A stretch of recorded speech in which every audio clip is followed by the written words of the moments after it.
السلام عليكم ورحمة الله وبركاته. الحمد لله رب العالمين.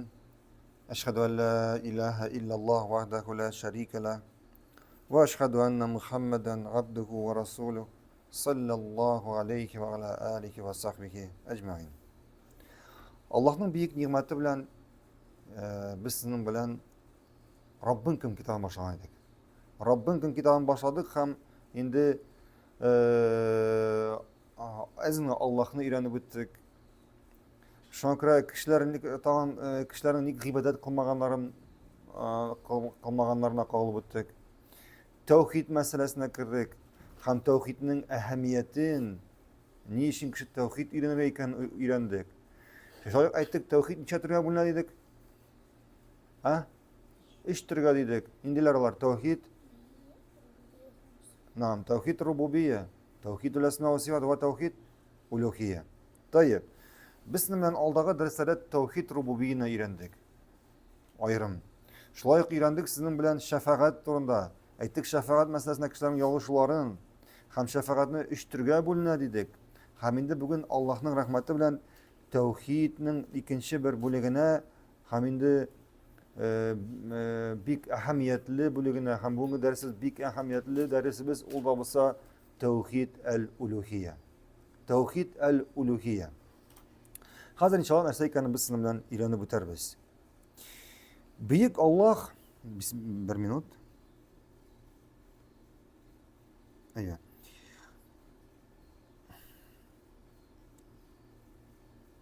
Tayyip. Büyük Allah ol gına gıybetke layıklı ilah. Büyük Rabbimiz bardik ol gına gıybetke layıklı. Niçin ol gına gıybetke layıklı? Biz Allah'a dersler ettik. Niçin Allah gına? Niçin başkasınlar gıybetke layıklı tügül? Niçin dağlar, avliyeler, başkalar gıybetke layıklı tügül peygamberler? Niçin? Ha? Allah niçin haklı? Niçin? Ha? Çünkü Allah subhanahu teala barlıkka getirişi bizni. Bizni rızıklandırışı, bizni şu kurkem dünyada yaşatıp üzerine kaytarışı, fayda getirişi, zarar getirişi, naşarlıktan saklavışı, hem yaxşılıkını jiberişi, bunlar barısı da Allah. Hem bunu Allah'tan başka bir nese işley almay. Şuna göre barık Allah kına gıybetke layıklı. Hem şuna göre la ilahe illallah şehadet kelimesinin şehadet sözlerinin manası neydi? Allah'tan başka ilah yok mu? Ha? Nişisiz? Allah'tan başka ilah yok mu? Neydi manası? Size aytayım. Allah'tan başka la ilahe illallah'ın tercümesini aytınız mı ya? Allah'tan başka ilah yok tercüme. Dürüst tercüme mi? Yok dürüst değil. Allah'tan başka ilah var, kubalar. Lakin Allah gıybetke layıklı değil. Çünkü kişiler bugün neseyine tapınmıyorlar, neseyine gıybet kılmıyorlar. Şuna göre la ilahe illallah'ın dürüst tercümesi Allah'tan başka gıybet kılırga layıklı bir zat da yok. Bunu istekalırız. Allah'tan başka gıybet kılırga layık buluşu bir zat da yok. Hem bu dürüst tercüme. Anladınız mı? Şuna göre ayte büyük Allah ulğuna gıybetke layıklı ilah. Eğer Allah'a gıybetette dindeş getirseler andı gıybetini Allah kabul etmeyin. Tam bir tapkar.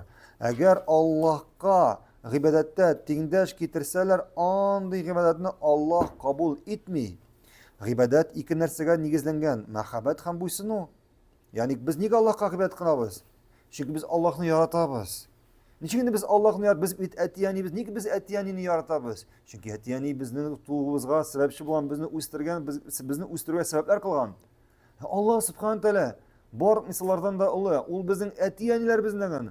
Allah'a bulgan etiyanilarni ham boshqalarni bütün bizni borliqqa keltirgan. Bizning etiyanilar bizni rizqlandira. Ham bizning etiyanimiz orqali bizga narsa rizq beradi. Shunga ko'ra biz Allohni yaratabız. Shunga ko'ra bo'ysunamiz. Ana buysunabız. Allah kişiye onun özünü yaratkan şekilde bir kimden de yaratırga yoki ana buysunara ruhsat etmeyin. Barlı kişiler de Allah'ın kulları. Kıllık irikli ya mecburi bula. Kıllık irikli ya indi mecburi bula. Çünkü kay bir kişi kıllıkını kabul eder, kay bir kişi kıllıkını kabul etmeyin. Kimdir aytırgan mümkün? Min Allah'ın kılı tugul deyip. Min Allah'ın kılı tugul deyip aytırgan mümkün. Yaxşı. Әгәр син Аллаһның кылы булмасаң, үзеңне үлмәслек ит. Әгәр син Аллаһның кылы булмасаң, үзеңне ширләмәслек ит. Әгәр син Аллаһның кылы булмасаң, үзеңне бер кашан да ачлык хисе тотмаслык ит. Шулаймы? Әгәр син мин Аллаһның кылы түгел дисең, мин үзем барлыкка килгән дисең, ярар, шул ук бер тырнакларыңа әйт, үсмәгез диген. Сезне кисәсе бар адна саен, үсмәгез диген. Чәчләрне катырак үс, яйны әкренрәк үс, кара төстә бул дип әйт. Булдыра аламы? Йөрәгеңә әйт тизрәк дип, яйны тукта дип, яйны туктама дип. Юк, булдыра алмый. Бер кеше дә булдыра алмый. Шуңа күрә юк шул. Син моны булдыра алмыйсың. Чөнки син Аллаһның кылы. Чөнки син Аллаһның кылы. Ирекле кеше белән бу дөньяда ирекле кеше белән кыл нәрсәне аерыла? Ирекле кеше ул ирекле. Теләгән җиренә бара, ятып йоклыйсы килсә йоклый, һәм башкасын теләгән нәрсәсен эшли ирекле кеше. Ашый килсә, кыл. Бәгәрдә бер кешенең кылы бар икән, ул теләгән нәрсәсен эшли аламы? Юк, эшли алмый. Ул үзенең хуҗасыннан сорамыйча бер кая хәтта китә алмый. Акчасын хәтта сарыф итә алмый. Шуңа күрә кеше ничек инде Аллаһның кылы булмасын? Без бер нәрсә дә эшли алмыйбыз. Без хәтта үзебезнең тормышыбызны, үзебезнең гомеребезне, үзебезнең организмыбызны хәтта нәрсә идәрә итә алмыйбыз. Әйтмәсәң, бер кеше су эчмичә тора аламы? Юк. Шуңа күрә бу кеше Аллаһның кылы. Бөек Аллаһ синең Раббың. Әгәр син аңа карата ирекле кыллыкка күчмәсәң, син мәңгелек утка эләгәчәксең. Син мәңгелек утка эләгәчәксең. Шуңа күрә ирекле кыл белән ирексез кыл, ягъни ничек булды әле, нәрсә дип әйттек без синнән? Кыллар ике төргә бүленә дидек. Ягъни бер кеше кыллыкны кабул итә, таный, икенче кеше танымый. Аларның аермасы нәрсәдә? Икесенең. Бер нәрсә түгел, алар икесе дә кыллар, ләкин берсе таный, берсе танымый. Берсе таный, берсе танымый кыллыкны. Хәтта ул мин кыл димәсәм дә, ул барыбер кыл. Ләкин аларның аермасы кыямәт көндә бик зур. Нинди? Үзен кыл дип таныган, мин Аллаһның кылы дип таныган бәндә кая эләгәчәк? Җәннәткә эләгәчәк. Ләкин бу дөньяда кыл булып, ләкин бу кыллыкны танымаган кеше мәңгелек утка эләгәчәк. Ягъни Аллаһ каршында кыллыгын танымаган кеше мәңгелек утка эләгәчәк. Ирекле кыллыкка килгәндә, ул Аллаһ каршында иң югары дәрәҗә булып тора.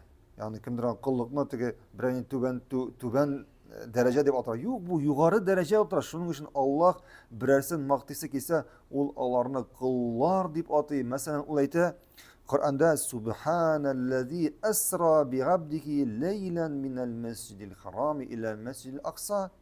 Үзенең кулын безнең аятларны, галәмәтләрне күрсәтер өчен төнлә Әл-Харам мәчетеннән Әл-Акса мәчетенә күчергән заткадан. Кемне әйтә ул? Кыл дип.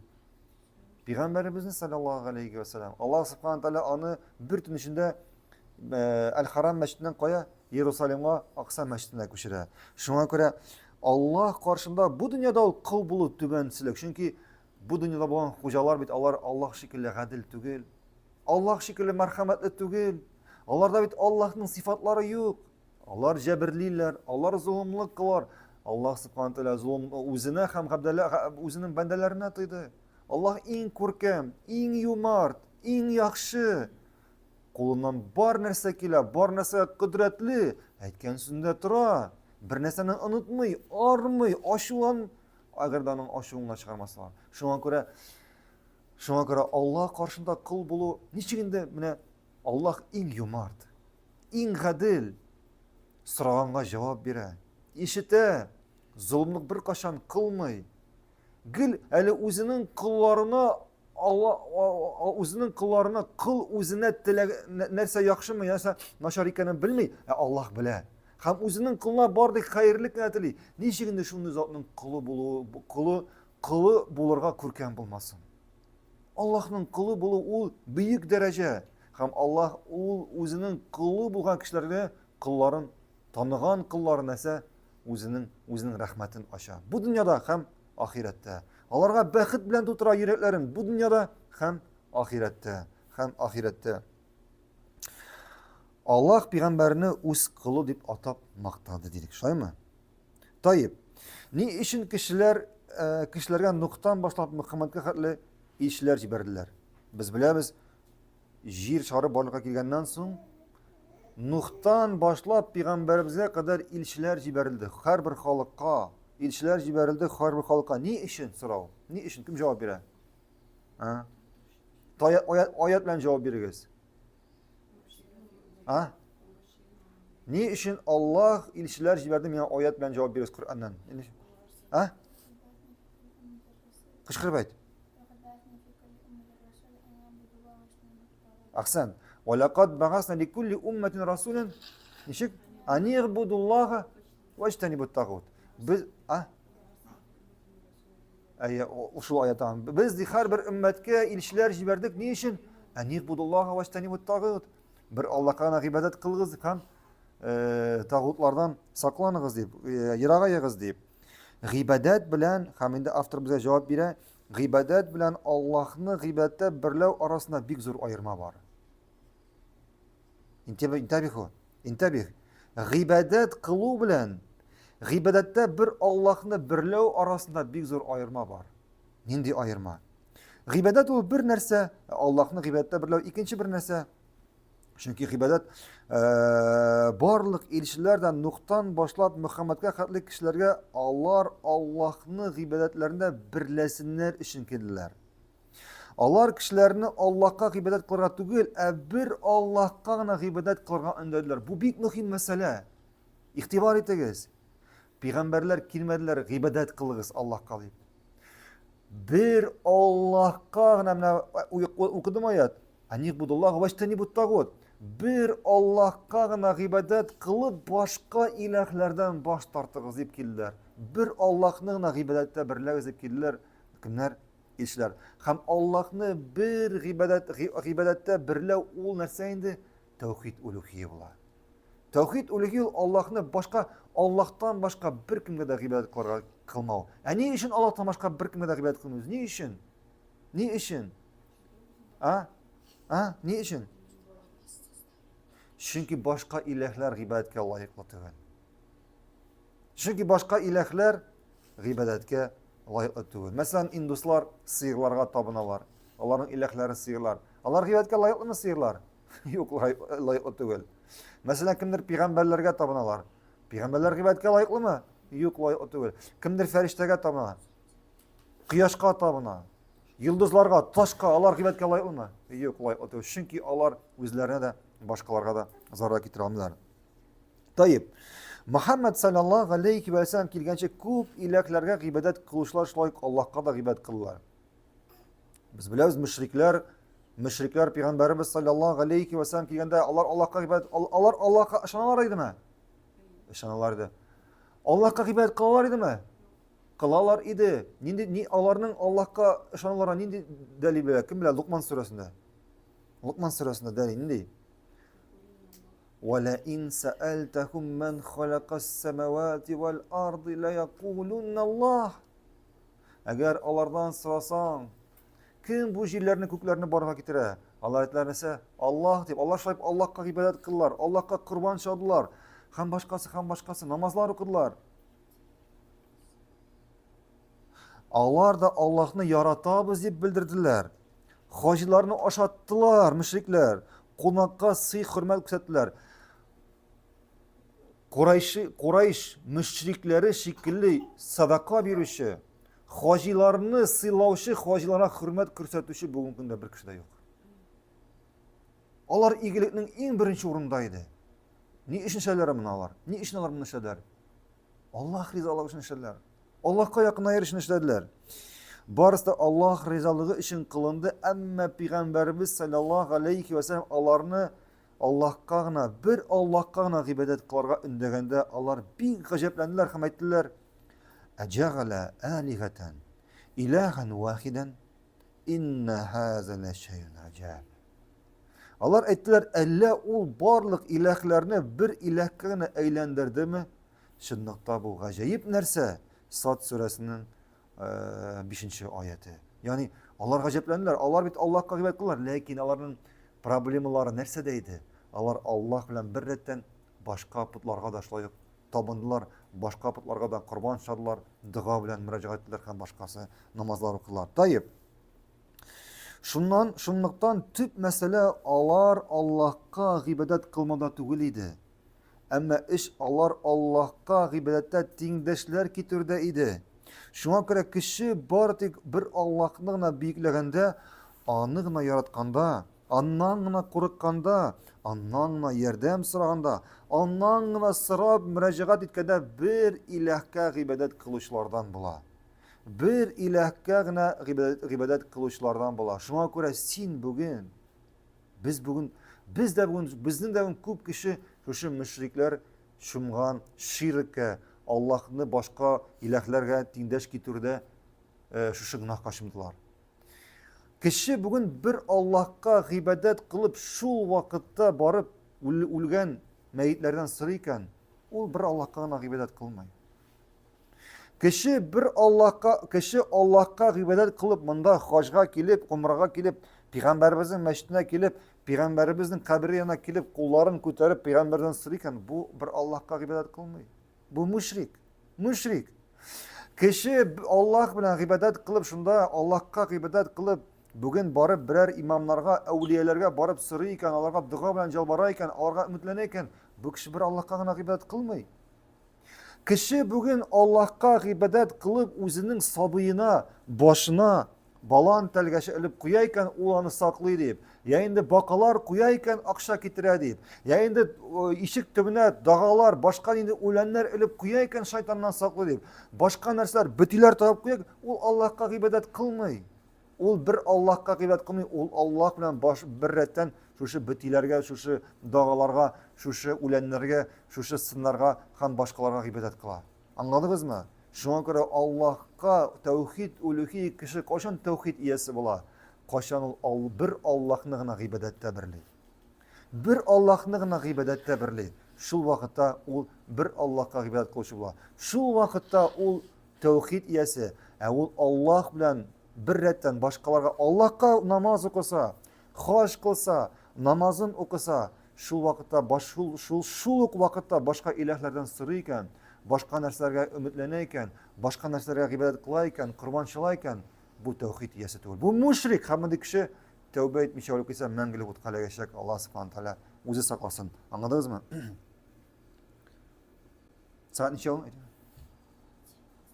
Тайып, дәвам итәбез. Шуңа күрә сахабалар, шуңа күрә монда әйтте, бик мөһим мәсьәлә карагыз. Аллаһка шуңа күрә аны гына яратканда, аннан гына курыкканда Аллаһны гына яратабыз. Аллаһтан гына куркабыз, аннан гына ярдәм сорыйбыз. Аннан гына сорап мөрәҗәгать итәбез. Һәм шул вакытта без бер Аллаһка гыйбадәт кылучы булабыз. Тайып. Бөек Аллаһ Раббыбыз әйтте: "Ва аннал масаҗида лиллаһи", дәвам итегез. "Фала тад'у ма'аллаһи ахада". Шунлыктан мәчетләр Аллаһныкы, шуның өчен Аллаһ белән бер рәттән бер кемгә дә дугалар белән мөрәҗәгать итмәгез. Мөрәҗәгать итмәгез. Джин сүрәсенең 18-нче аяты. Коръан тәфсирләүчеләр әйтәләр, бу аятны тәфсирләгәндә әл-масаҗид, ягъни Аллаһ Субханаһу шундата мәчетләр Аллаһныкы. Нәрсә ул мәчетләр? Мәчетләр ул без бүген күргән, без киреп намаз укыган беренчедән мәчетләр, беренче тәфсире. Шулай ук бунда керә әл-масаҗид, мәчетләр ул кеше сәҗдә ясаганда җиргә тия торган тәннең агъзалары. Biz сәҗдә ясыйбыз, маңгайыбыз белән, тезләребез белән, кулларыбыз белән, аякларыбыз белән, булар барысы сәҗдә агъзалары, борыныбыз белән, битләребез белән. Шуңа күрә булар барысы да нәрсә? Булар булса мәчетләргә керәләр, сәҗдә кылу урыннарына керәләр. Шуңа күрә сәҗдә кылганда сәҗдәне кемгә башлыйбыз? Бар тик бер Аллаһка гына. Шулай ук бу әйтте, бу аятта فإن وأن المساجد لله فلا تدعوا مع الله. Шунда мәчетләр Аллаһныкы, бу сәҗдә кылучы урыннар тәндә, ягъни шулай сәҗдә кылган урыннар булар барысы да Аллаһныкы. Шулай фәла тадгу ма Аллаһи ахадан. Аллаһ белән бер рәттән, Аллаһтан башка бер рәттән бер кемгә дугалар белән мөрәҗәгать итмәгез. Нәрсә ул дуга? Фәла тадгу ма Аллаһи ахадан. Аллаһ белән бер рәттән бер кемгә дуга белән мөрәҗәгать итмәгез, ягъни галимнәребез дуганың ике төргә бүләләр. Ике төргә бүләләр. Моны күп кеше белмәй. Беренче мәсьәлә дугасы, дуга ике төрле була. Гыйбадәт дугасы. Нәрсә ул мәсьәлә дугасы? Мәсьәлә дугасы бу кеше Аллаһтан берәр нәрсә сораган чакта? Үзенең хаҗәте белән Аллаһка мөрәҗәгать иткәндә бу нәрсә? Бу дуга. Бу дуга мәсьәлә дип атала. Һәм бу да гыйбадат. Бу да гыйбадат. Шуңа күрә син бүген дуга белән башка әүлияләргә, үлгәннәргә, башка әллә нәрсәләргә мөрәҗәгать итәсең икән, димәк син Аллаһка тиңдәш китердең. Син гыйбадатыңны башка кемгә багышладың. Шулай икенчесе нәрсә идек? Мәсьәлә дугасы һәм гыйбадат дугасы, гыйбадат дугасы. Гыйбадат дугасы ул Аллаһка һәр төрле гыйбадат кылу. Гыйбадат кылганда кеше Аллаһтан шушы гыйбадат өчен әҗр савап өмет итә бит. Ни өчен без намаз укыйбыз? Ни өчен без намаз укыйбыз? Аллаһтан әҗр савап өмет итеп. Әллә без намазга басканда шушы эшебез белән Аллаһның рәхимлеген сорамыйбызмы? Ни өчен без ураза тотабыз? Ни өчен? Ни өчен? Аллаһтан әҗр савап алыр өчен. Әллә без шушы гамәл белән Аллаһның шәфкатен теләмибезме? Безнең пәйгамбәрбез нәрсә иде? Лиссайми фархатан. Фархатан. Бер адашкан төркемнең кешесе дәрес биргәндә лиссайми фархатан дип әйткәчтен, ураза тоту өчен ураза тотучыга ике фархатан дип. Нәрсә ул фархатан дип сораш, нәрсә ди? Ике тавык дип тәрҗемә итә. Бер тавык ди авыз ачканда, икенче тавык ди Аллаһ янына кайткач җәннәттә ди. Дөрес тәрҗемә итәме? Юк, дөрес тәрҗемә итми. Фархатан нәрсә? Лиссайми фархатан ике сөенеч. Бер сөенеч нәрсә? Бу дөньяда. Аллаһ субханәһу сиңа шушы гыйбадатны, намаз, уразаны җиңеләйткән өчен һәм шулай ифтар ясаганда, һәм инде икенче сөенеч нәрсә? Кыямәт көндә кеше шушы уразасы өчен нинди әҗр савап әзерләнеп куйганын күргәчтен. Тайып, кайтабыз темамызга. Аллаһ субханәһу тәгалә фәлә тадгу мa'аллаһи ахадан. Шуңа күрә дуга бул әйттек, мәсьәлә дуга гыйбадат. Кеше гыйбадат кылганда шулай ук Аллаһның әҗр савабын өмет итә. Мәхәббәт, тайып. Бик мөһим мәсьәлә. Игътибар итегез. Мәхәббәт, курку, ярдәм сорау үтенече, кемгәдер сыйынырлык урын сорап мөрәҗәгать итү, кемгәдер өмет итү, булар барысы да гыйбадат була. Игътибар итегез, тамыр кабатлыйм. Мин синнән сорашакмын. Карагыз. Мәхәббәт, курку, ярдәм сорау, ярдәм сорап үтенече, кемгәдер сыйынырлык урын сорап мөрәҗәгать итү, кемгәдер өмет итү, булар барысы нәрсә идек? Гыйбадат. Кемдер сораган микән? Әгәр мин үземнең әниемне, хатынымны, балаларны яратсам, шулай итеп мин дә Аллаһка тиңдәш китерәмме дип сораган микән? Юк. Без син Аллаһны яратырга тиеш булган хас мәхәббәт турында гына әйтәбез. Бу куркуга да кагыла, шулай ук ярдәм сорауга да, башка гыйбадатларга да. Мәсәлән, кеше уттан курка ди. Яңа кыргый хайваннардан курка. Душманнан, явыз җаннан һәм башкалардан, ләкин без моңа кадәр Аллаһтан куркырга кирәк дип әйттек.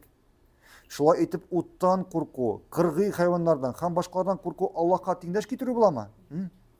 Юк, сүз бит Аллаһтан куркырга тиеш булган хас курку турында сүз бара. Мәсәлән, кайбер кешеләр үлгән кешеләрне әүлия дип уйлап каберләргә барып алардан ярдәм сорыйлар һәм алардан бер Аллаһтан куркырга тиеш булган хас курку белән куркалар. Алар шул үлгәннәрдән һәм алар бирә торган гына нәрсәләрдән таләп итәләр. Бу ширк була инде. Тамыр тапкар. Алар шул үлгәннәрдән Аллаһ бирә торган гына нәрсәләрне таләп итәләр. Бу ширк була инде. Шуңа күрә карагыз. Аерма. Мәхәббәт. Без яратабыз, хатыннарыбызны яратабыз, балаларыбызны яратабыз, әти-әниләребезне яратабыз. Аларны яратырга тыелмаган. Бу ширк китерелмәй. Ләкин без аларны Аллаһны яраткан шикелле яратмыйбыз. Аллаһка яраткан шикелле хас ярату белән яратмыйбыз. Бер куркабыз кешеләрдән, кайбер кешеләрдән, хайваннардан куркабыз, уттан куркабыз, төрле хәвеф-хәтерләрдән куркабыз. Бу шундый курку, бу табигый курку. Ләкин Аллаһтан курккан шикелле курку белән курыкмыйбыз. Аллаһтан курккан, Аллаһтан без хас курку, Аллаһка гына лаеклы булган курку белән куркабыз. Шуңа күрә ничек ул, мәсәлән, мисал китерәбез. Бер кардәш сөйләде, йип табылганда автобусга утырыр алдыннан Aның yanına kilip bir malay akşa sırı. Hayır sırı. Hem bu kardeşimiz kisesinden alıp ana akşa bire. Akşa bire, hem bu malay bana az dip sanay. Hem de tağın sırayım bundan. Hayte, şundan sonra hayte, sinden Bedevi ismi bilen sırayım dey. Bedevi ul anda taralgan ulgen bir alar şuşun Bedevi isimli bir kişiye gıybet kılarlar, şirk kılarlar. Men senden Bedevi ismi bilen sırayım dey. Şundan sonra bu yigit, bu kardeşimiz Bedevi sözünü işitkenden sonra bu malaydan tıgı birgen akşına sorap geri ala. Tıgı birgen akşasına geri sorap özüne ala. Ne için? Çünkü onu Allah isminden sıramadı. Kim isminden sıradı? Bedevi isminden sıradı. Şundan sonra avtobusga oturgaç dey, barganda dey, kurduk dey, qarayım dey, avtobusun vadiyatıyla dey, korkup titrenip bara dey. Korkup titrenip bara dey. Minan sorayım, nerse buldu dey. O ayta dey, men dey hazır biz xavf xatarga yolgabız korkam dey. Çünkü tigi kişi sinden de tigi bala sinden Bedevi ismi bilen sıradı dey, sinanga bilmem dey. Hem bizni hazır Bedevi halakatka yolgır deyip korkup şaytıp. Bu nindi korku bilen korka Bedevi'den. Allah'tan korkuga bu tiyiş bulgan korku bilen korka. Mine şunday korku bilen biz kişilerden korka tiyiş biz. İyi biz korkuga tiyiş biz, iyi biz ihtiram etirge tiyiş biz, iyi biz sapanga tiyiş biz. Lakin bar narsa da Allah'tan gına. Bu Allah'ın en büyük yaratık biz Allah'ka. Yerden sırap, ağır şaklarımıza sıyını kimge? Allah'ka. Ümit itemiz, yüreğimiz bilen bəxtke, başka narsa kimge ümit itu? Allah'ka. Sağlık getirişi kim? Bartek bir Allah. Bizni tiriltişi ötürüşü kim? Allah. Hatta biz balniska barganda dağın, nindir operasiyaga yatqanda dağın, doktorga kelip biz ona ümit etsek, eğer de ol gına bizni qara, ey tabip, Bartek senden ümit etemiz deyip, bu kimne, bu nindi ümit etu? Bu Allah'ka gana bulga tiyiş ümit etu. İyi biz ona soruyoruz. Zinhar indi özünün bulgan tecrübeni kullanıp mena yaxşı etip yazsayın, lakin ümitimin kimden gına? O Bartek Allah'ta gına. Tiriltüşü, sağlık berişi Bartek Allah gına. Şulay sorav meselesinde biz kişilerden sırrı alabız mı? İyi sırrı alabız. Akşa sırrı alabız mesela eşitke. Mesela kurşudan ipi sıraptıra alabız. Mesela maşına kabılmayken kurşubizni kilip maşına taktırıp kabızırga. Şunday neslerini bu dünyada kişi buluşa alatırgan neslerini sırrı alabız. Lakin Allah gına bira turgan neslerini kişiden sırrıyız iken mine şu vaqtda şittingdaş getirip olar. Mesela balana kim berişi? Allah berişi. Bir kişilere barıp söyleyken mine bizge bala birale mine şunday avliya deyip bu şirik getire. Şulay sağlık selametlik berişi kim? Allah. Ömrünün uzun aytışı kim? Allah. Bəxtini berişi kim? Allah. Barakallahu fikum. Şuna göre bu inşallah şu orunda bunu toxtalarız. Hem de ikinci dersimizni şu sorav meselesinde niçe gitip kişilerden sorağa, niçe gitip Allah'tan sorağa şu temada yine tağım bir qat toxtalып o'tarmiz. Barakallahu fikum. Şuna göre dersimizni tamamlab bugungi dersimizning tüp temasi nima bo'ldi? Tavhid al-uluhiyya. Yani Allah'ni bir Allah'ni gına g'ibatda birlaw. Allah'qa gına g'ibetlerimizni bağışlaw. Allah'qa gına ümit etu.